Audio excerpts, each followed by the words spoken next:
हरे कृष्ण कृष्ण कृष्ण हरे हरे, हरे राम राम राम हरे हरे। विष्णु शांताकारं भुजंगशयनं पद्मनाभं सुरेशं, विश्वाधारं गगनसदृशं मेघवर्णशुभांगं, लक्ष्मीकान्तं कमलनयनं योगविद्यार्णगम्यं, वन्दे विष्णु भवभयहरं सर्वलोकैकनाथं। नारायणं नमस्कृत्य नरं चैव नरोत्तमं, देवीं सरस्वतीं व्यासं ततो जयमुदीरये। सौनक जी कहते हैं, सूत जी, पृथ्वी रूप आधार पाकर स्वयंभव मनु ने आगे होने वाली संतति को उत्पन्न करने के लिए किन किन उपायों का अवलंबन किया। विदुर जी बड़े ही भगवत भक्त और भगवान श्री कृष्ण के अनन्य सुहृद थे, इसलिए उन्होंने अपने बड़े भाई धृतराष्ट्र को उनके पुत्र दुर्योधन के सहित भगवान श्री कृष्ण का अनादर करने के कारण अपराधी समझकर त्याग दिया था। वे महर्षि द्वैपायन के पुत्र थे और महिमा में उनसे किसी प्रकार कम नहीं थे, तथा सब प्रकार भगवान श्री कृष्ण के आश्रित और कृष्ण भक्तों के अनुगामी थे। तीर्थ सेवन से उनका अंतःकरण और भी शुद्ध हो गया था। उन्होंने कुशावर्त क्षेत्र हरिद्वार में बैठे हुए तत्वज्ञानियों में श्रेष्ठ मैत्रेय जी के पास जाकर और क्या पूछा। सूत जी, उन दोनों में वार्तालाप होने पर श्री हरि के चरणों से संबंध रखने वाली बड़ी पवित्र कथाएं हुई होंगी, जो उन्हीं चरणों से निकले हुए गंगा जल के समान संपूर्ण पापों का नाश करने वाली होंगी। सूत जी, आपका मंगल हो। आप हमें भगवान की वे पवित्र कथाएं सुनाइए। प्रभु के उदार चरित्र तो कीर्तन करने योग्य होते हैं। भला ऐसा कौन रसिक होगा जो श्री हरि की लीलामृत पान करते करते तृप्त हो जाए। नेमसार रण्यवासी मुनियों के इस प्रकार पूछने पर उग्र श्रवा सूत जी ने भगवान में चित्त लगाकर उनसे कहा, सुनिए। सूत जी ने कहा, मुनिगण, अपनी माया से बाह्य रूप धारण करने वाले श्री हरि की रसातल से पृथ्वी को निकालने और खेल में ही तिरस्कार पूर्वक हिरण्याक्ष को मार डालने की लीला सुनकर विदुर जी को बड़ा आनंद हुआ और उन्होंने मुनिवर मैत्रेय जी से कहा। विदुर जी ने कहा, ब्राह्मण, आप परोक्ष विषयों को भी जानने वाले हैं, अतः यह बतलाइए कि प्रजापतियों के पति श्री ब्रह्मा जी ने मरीच आदि प्रजापतियों को उत्पन्न करके फिर सृष्टि को बढ़ाने के लिए क्या किया। मरीच आदि मुनीश्वरों ने और स्वयंभू मनु ने भी ब्रह्मा जी की आज्ञा से किस प्रकार प्रजा की वृद्धि की।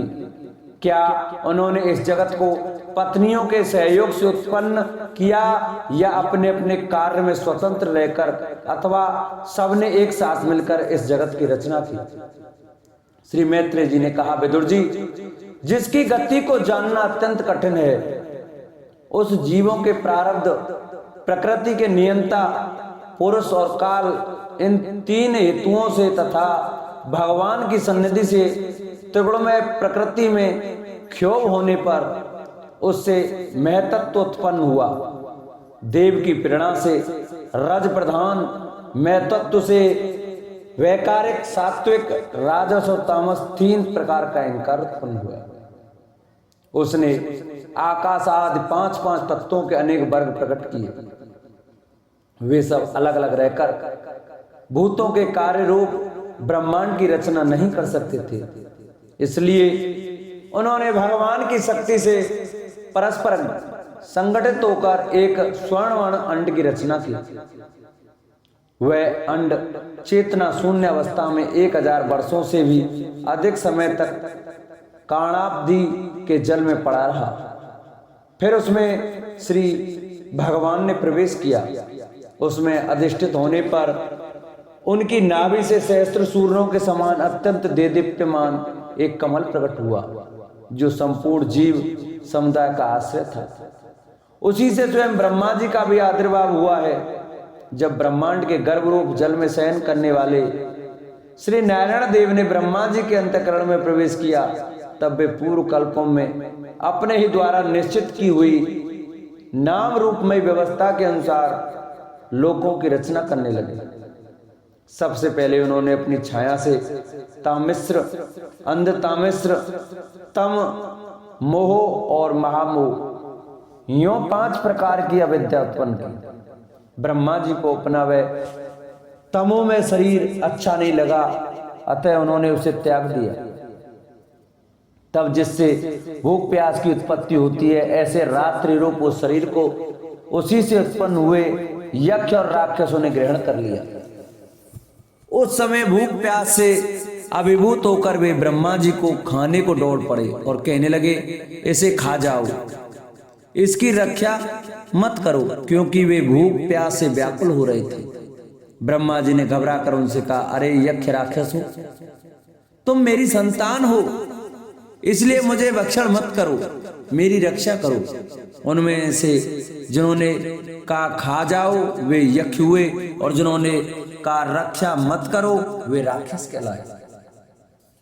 फिर ब्रह्मा जी ने सात्विकी प्रवाह से देदीप्यमान होकर मोक्ष मोक्ष देवताओं की रचना की। उन्होंने क्रीड़ा करते हुए ब्रह्मा जी के त्यागने पर उनका वह दिन रूप प्रकाश में शरीर ग्रहण कर लिया।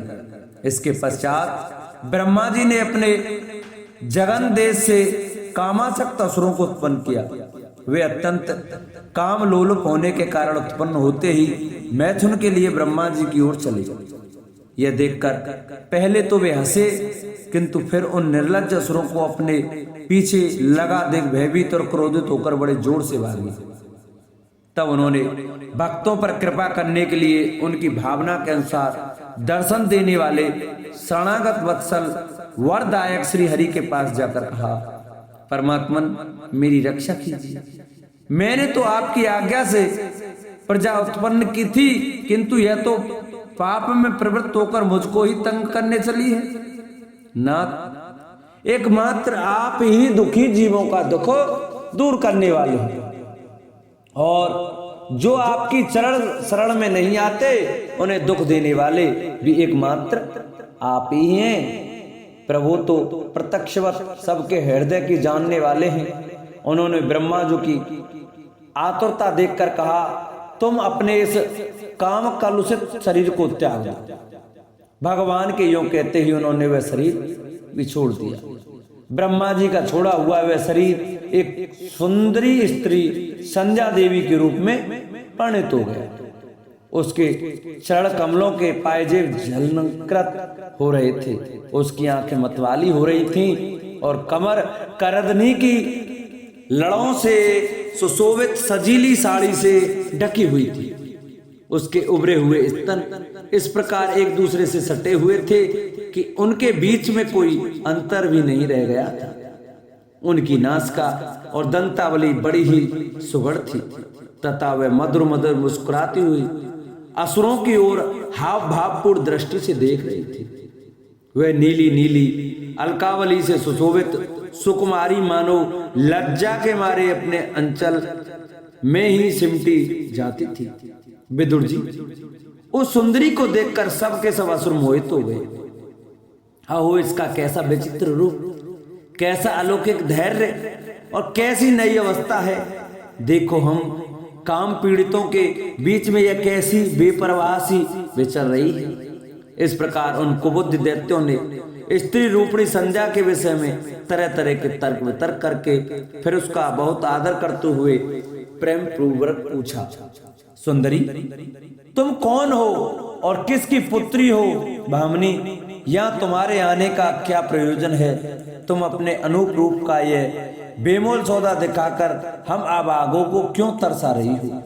अब ले, तुम कोई भी क्यों ना हो, हमें तुम्हारा दर्शन हुआ, यह बड़े सौभाग्य की बात है। तुम अपनी गेंद उछाल उछाल कर तो हम दर्शकों के मन को मथे डालती हो सुंदरी। जब तुम उछलती हुई गेंद पर अपनी हथेली की थपकी मारती हो, तब तुम्हारा चरण कमल एक जगह नहीं ठहरता। तुम्हारा कट प्रदेश स्थूल स्तनों के भार से थक सा जाता है और तुम्हारी निर्मल दृष्टि से भी थकावट झलकने लगती है। अहो, तुम्हारा केश पास कैसा सुंदर है। इस प्रकार स्त्री रूप से प्रकट हुई उस सायकालीन संध्या ने उन्हें अत्यंत कामासक्त कर दिया और उन मूढ़ों ने उसे कोई रमणीय रत्न समझकर ग्रहण कर लिया। तदंतर ब्रह्मा जी ने गंभीर भाव से हंसकर अपनी कांतिमय मूर्ति से, जो अपने सौंदर्य का मानो आप ही आस्वादन करती थी, गंधर्व और अप्सराओं को उत्पन्न किया। उन्होंने ज्योत्सना चंद्र का रूप अपने उस कांतिमय प्रिय शरीर को त्याग दिया।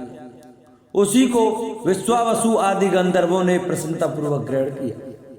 इसके पश्चात भगवान ब्रह्मा ने अपनी तंद्रा से भूत पिशाच उत्पन्न किए। उन्हें दिगंबर वस्त्रहीन और बाल बिखरे देख उन्होंने आंखें मूंद ली। ब्रह्मा जी के त्यागे हुए उस जवाई रूप शरीर को भूत पिशाचों ने ग्रहण किया। इसी को निद्रा भी कहते हैं, जिससे जीवों की इंद्रियों में शिथिलता आती देखी जाती है। यदि कोई मनुष्य झूठे मुंह सो जाता है तो उस पर भूत पिशाच आदि आक्रमण करते हैं। उसी को उन्माद कहते हैं।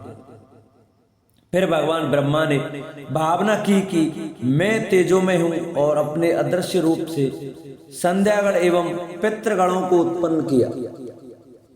पितरों ने अपनी उत्पत्ति के स्थान पर उस अदृश्य शरीर को ग्रहण कर लिया। इसी को लक्ष्य में रखकर पंडित जन श्राद्धादि के द्वारा पितर और सांध्यगणों को क्रम से काव्य पिंड और हव्य अर्पण करते हैं। अपनी तिरोधान शक्ति से ब्रह्मा जी ने सिद्ध और विद्याधरों की सृष्टि की और उन्हें अपना वह अंतर्धानात्मक अद्भुत शरीर दिया। एक बार ब्रह्मा जी ने अपना प्रतिबिंब देखा, तब अपने को बहुत सुंदर मानकर उस प्रतिबिंब से किन्नर और किमपुरुष उत्पन्न किए। उन्होंने ब्रह्मा जी के त्याग देने पर उनका वह प्रतिबिंब शरीर ग्रहण किया। इसीलिए ये सब उस काल में अपनी पत्नियों के साथ मिलकर ब्रह्मा जी के गुण कर्मादि का गान किया करते हैं। एक बार ब्रह्मा जी की सृष्टि की वृद्धि न होने के कारण बहुत चिंतित होकर हाथ पैर आदि अवयवों को फैलाकर लेट गए और फिर क्रोधवश भोग में शरीर को त्याग दिया। उससे जो बाल जलकर गिरे वे अही हुए तथा उसके हाथ पैर सिकोड़कर चलने से क्रूर स्वभाव सर्प और नाग हुए, जिनका शरीर फण रूप से कंधे के पास बहुत फैला होता है। एक बार ब्रह्मा जी ने अपने को कृत सा अनुभव किया। उस समय अंत में उन्होंने अपने मन से मनुओं की सृष्टि की। ये सब प्रजा की वृद्धि करने वाले मनुष्य ब्रह्मा जी ने उनके लिए अपना पुरुषाकार शरीर त्याग दिया। मनुओं को देखकर उनसे पहले उत्पन्न हुए देवता गंधर्वादि ब्रह्मा जी की स्तुति करने लगे। वे बोले, विश्वकर्मा ब्रह्मा जी, विश्वकर्ता ब्रह्मा जी, आपकी यह मनुओं की सृष्टि बड़ी ही सुंदर है। इसमें अग्निहोत्र आदि सभी कर्म प्रतिष्ठित हैं। इसकी सहायता से हम भी अपना अन्न हर विभाग ग्रहण कर सकेंगे। फिर आदि ऋषि ब्रह्मा जी ने इंद्रिय संयम पूर्वक तप विद्या योग और समाधि से संपन्न अपनी प्रिय संतान ऋषिगण की रचना की और उनमें से प्रत्येक को अपने समाधि योग ऐश्वर्य तप विद्या और वैराग्य में शरीर का अंश दिया। कर्दम जी की तपस्या और भगवान का वरदान। विदुर जी ने कहा, भगवान, स्वयंभू मनु का वंश बड़ा आदरणीय माना गया है। उसमें मैथुन धर्म के द्वारा प्रजा की वृद्धि हुई थी। अब आप मुझे उसी की कथा सुनाइए। ब्राह्मण, आपने कहा था कि स्वयंभू मनु के पुत्र प्रियव्रत और उत्तानपाद सातों दीपों वाली पृथ्वी का धर्म पूर्वक पालन किया था तथा उनकी पुत्री जो देवहूति नाम से विख्यात थी कर्दम प्रजापति को ब्याही गई थी। देवहूति योग के लक्षण यमादि से संपन्न थी। उससे महायोगी कर्दम जी ने कितनी संतानें उत्पन्न की वह सब प्रसंग आप मुझसे सुनाइए, मुझे उनके सुनने की बड़ी इच्छा है।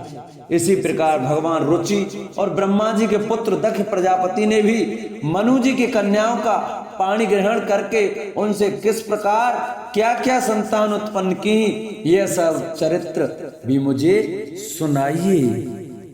मैत्रेय जी ने कहा, विदुर जी, जब ब्रह्मा जी ने भगवान कर्दम को आज्ञा दी कि तुम संतान की उत्पत्ति करो तो उन्होंने 10,000 वर्षों तक सरस्वती नदी के तीर पर तपस्या की। वे एकाग्र चित्त से प्रेम पूर्वक पूजनोपचार द्वारा शरणागत वरदायक श्री हरि की आराधना करने लगे। तब सतयुग के आरंभ में कमल नयन भगवान श्री हरि ने उनकी तपस्या से प्रसन्न होकर उन्हें अपने शब्द ब्रह्ममय स्वरूप में मूर्तिमान होकर दर्शन दिए। भगवान की वह भव्य मूर्ति सूर्य के समान तेजोमयी थी। वे गले में श्वेत कमल और कुमुद के फूलों की माला धारण किए हुए थे। मुख कमल नीली और चिकनी अकलावली से सुशोभित था। वे निर्मल वस्त्र धारण किए हुए थे। सिर पर झिलमिलाता हुआ स्वर्ण में मुकुट, कानों में जगमगाते हुए कुंडल और कर कमलों में शंख चक्र गदा आदि आयुध विराजमान थे। उनके एक हाथ में कीड़ा के लिए श्वेत कमल सुशोभित था। प्रभु की मधुर मुस्कान भरी चितवन चित्त को चुराए लेती थी। उनके चरण कमल गरुड़ जी के कंधों पर विराजमान थे तथा वक्ष स्थल में श्री लक्ष्मी जी और कंठ में कौस्तुभ बड़ी सुशोभित थी। प्रभु की इस आकाश स्थित मनोहर मूर्ति का दर्शन करके कर्दम जी को बड़ा हर्ष हुआ, मानो उनकी सभी कामनाएं पूर्ण हो गई। उन्होंने सानध्य हृदय से पृथ्वी पर सिर टेककर भगवान को साष्टांग प्रणाम किया और फिर प्रेम प्रवण चित्त से हाथ जोड़कर सुंदर वाणी से वे उनकी स्तुति करने लगे। कर्दम जी ने कहा, स्तुति करने योग्य परमेश्वर, आपका संपूर्ण सत्व गुण के आधार हैं।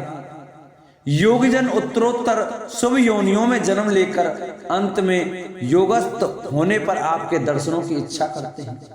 आज आपका वही दर्शन पाकर हमें नेत्रों का फल मिल गया। आपके चरण कमल भवसागर से पार जाने के लिए जहाज हैं। जिनकी बुद्धि आपकी माया से मारी गई है वे ही उन तुच्छ क्षणिक विषय सुखों के लिए जो नरक में भी मिल सकते हैं उन चरणों का आश्रय लेते हैं। किंतु स्वामिन, आप तो उन्हें वे विषय भोग भी दे देते हैं। प्रभु, आप कल्प वृक्ष हैं। आपके चरण समस्त मनोरथों को पूर्ण करने वाले हैं। मेरा हृदय काम कलुषित है। मैं भी अपने अनुरूप स्वभाव वाली और गृहस्थ धर्म के पालन में सहायक शीलवती कन्या से विवाह करने के लिए आपके चरण कमलों की शरण में आया हूँ। सर्वेश्वर, आप संपूर्ण लोकों के अधिपति हैं। नाना प्रकार की कामनाओं में फंसा हुआ यह लोक आपकी वेद वाणी रूप डोरी में बंधा है। धर्म मूर्ते उसी का अनुगमन करता हुआ मैं भी काल रूप आपको आज्ञा पालन रूप पूजो पहार आदि समर्पित करता हूँ। प्रभु, आपके भक्त विषयासक्त लोगों और उन्हीं के मार्ग का अनुसरण करने वाले मुझ जैसे कर्म जड़ पशुओं को कुछ भी न गिनकर आपके चरणों की छत्र छाया का ही आश्रय लेते हैं तथा परस्पर आपके गुणगान रूप मादक सोदा का भी पान करके अपने क्षुधा पिपासादि दे धर्मों को शांत करते रहते हैं। प्रभु, यह काल चक्र बड़ा प्रबल है। साक्षात ब्रह्मा ही इसके घूमने की धुरी है।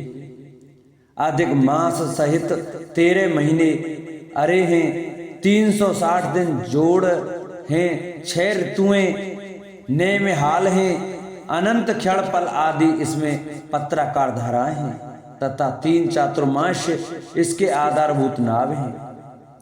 ये अत्यंत वेगवान संवत्सर रूप काल चक्र चराचर जगत की आयु का छेदन करता हुआ घूमता रहता है, किंतु आपके भक्तों की आयु का हास नहीं कर सकता।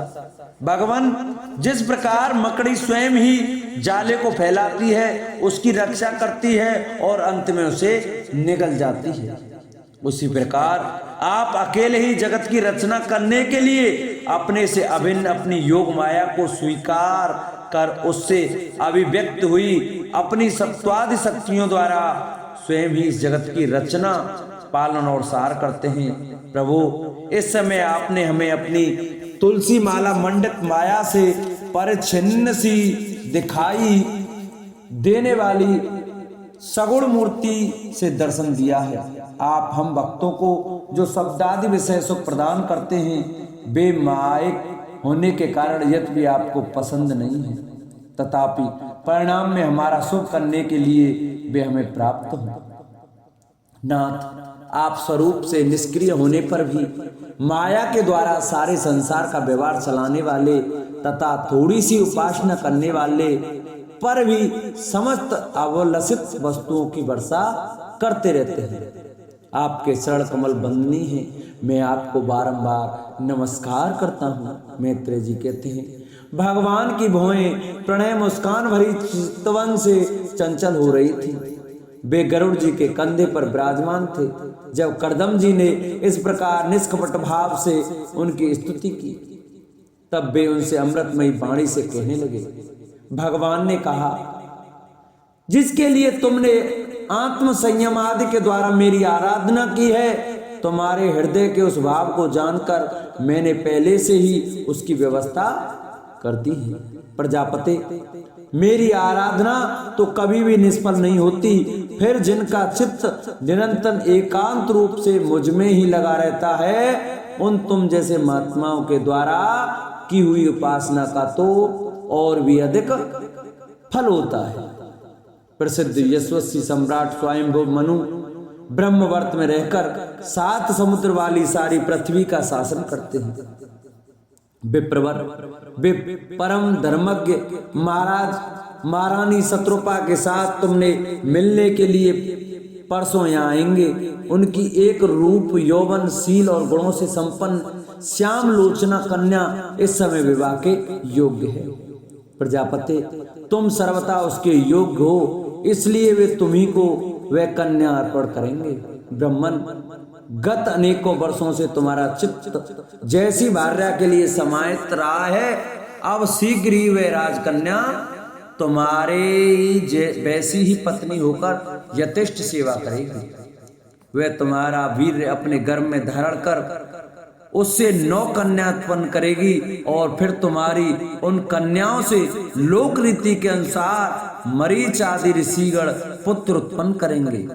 तुम भी मेरी आज्ञा का अच्छी तरह पालन करने से शुद्ध चित्त हो, फिर अपने सब कर्मों का फल मुझे अर्पण कर मुझको ही प्राप्त होगे। जीवों पर दया करते हुए तुम आत्मज्ञान प्राप्त करोगे और फिर सबको अवैदान दे अपने सहित संपूर्ण जगत को मुझ में और मुझको अपने में स्थित देखोगे। महामुनि, मैं भी अपने अंश कला रूप से तुम्हारे वीर द्वारा तुम्हारी पत्नी देवहूति के गर्भ में अवतीर्ण होकर सांख्य शास्त्र की रचना करूंगा।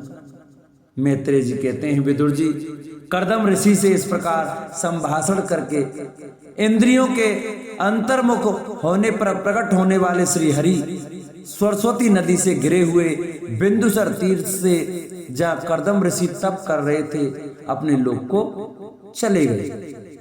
भगवान के सिद्ध मार्ग वैकुंठ मार्ग की सभी सिद्धेश्वर से प्रशंसा करते हैं। वे कर्दम जी के देखते देखते अपने लोक को सिधार गए। उस समय गरुड़ जी के पंखों से जो शाम की आधारभूता ऋचाएं निकल रही थी, उनसे वे सुनते जाते थे। विदुर जी, श्री हरि के चले जाने पर भगवान कर्दम उनके बताए हुए समय की प्रतीक्षा करते हुए बिंद सरोवर पर ही ठहरे रहे। वीरवर, इधर मनु जी भी महारानी शत्रुपा के साथ स्वर्ण जनित रथ पर सवार होकर तथा उस पर अपनी कन्या को भी बिठाकर पृथ्वी पर विचरते हुए जो दिन भगवान ने बताया था उसी दिन शांतिपरायण महर्षि कर्दम के उस आश्रम पर पहुंचे। सरस्वती के जल से भरा हुआ यह बिंदु सरोवर वह स्थान है जहां अपने शरणागत भक्त कर्दम के प्रति उत्पन्न हुई अत्यंत करुणा के वशीभूत हुए भगवान के नेत्रों से आंसुओं की बूंदें गिरी थी। यह तीर्थ बड़ा पवित्र है, इसका जल कल्याण में और अमृत के समान मधुर है तथा महर्षिगण सदा इसका सेवन करते हैं।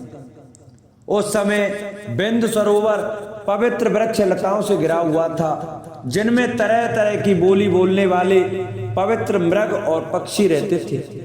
वह स्थान सभी ऋतुओं के फल और फूलों से संपन्न था और सुंदर वन श्रेणी में भी उसकी शोभा बढ़ाती थी।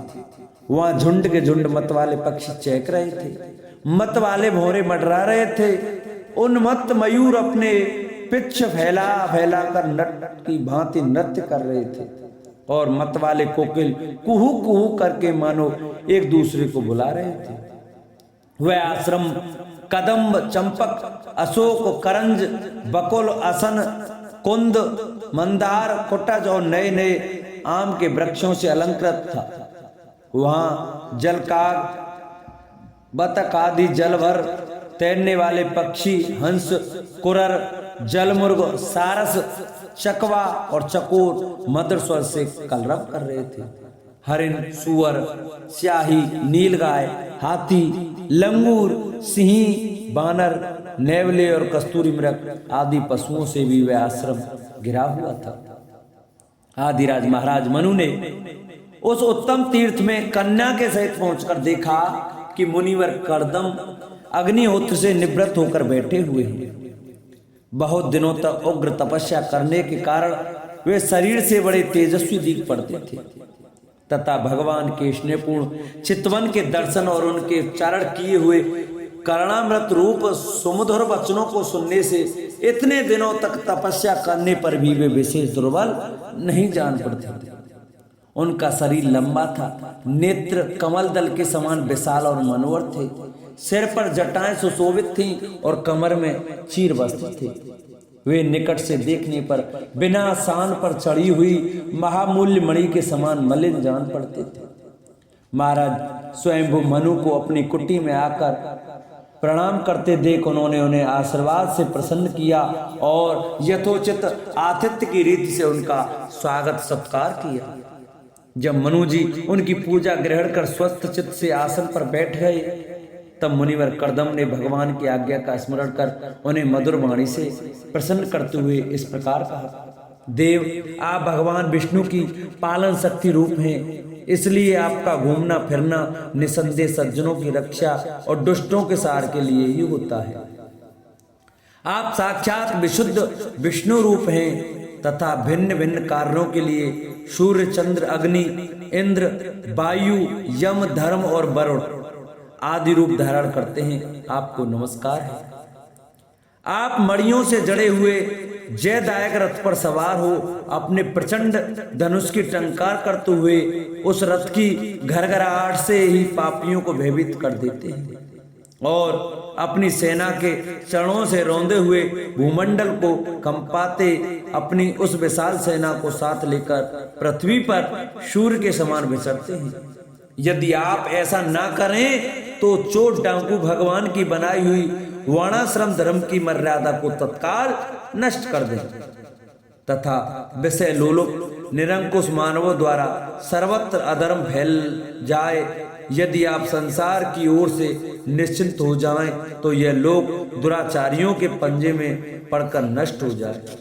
तो भी वीरवर, मैं आपसे पूछता हूं कि इस समय आपका यहाँ आगमन किस प्रयोजन से हुआ है? मेरे लिए जो आज्ञा होगी उसे मैं निष्कपट भाव से स्वीकार करूंगा।